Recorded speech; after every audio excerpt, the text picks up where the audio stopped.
Okay, so this is our setup. We got all of the ADC pins connected to PWM pins, and all 18 ADCs are connected to 18 PWMs. And then over here, you have this wire which is connected to an oscilloscope, just so I can see the PWM readings.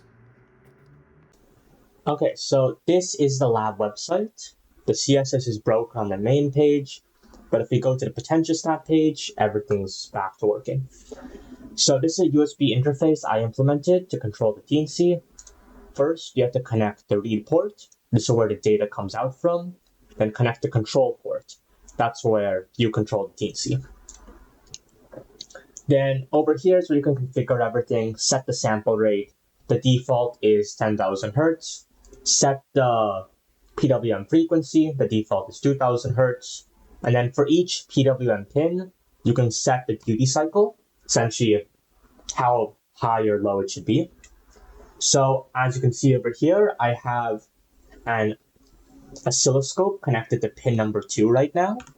So if I set this to say 20%, it changes and becomes lower. And actually for good measure, I'll set it to 0.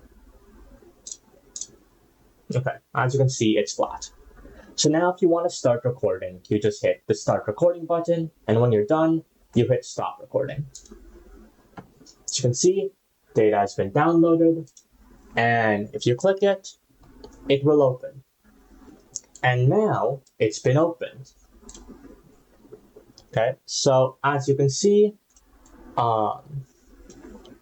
channel 2 over here is all zeros with just a tiny little bit of noise, whereas the rest are floating at around 50%.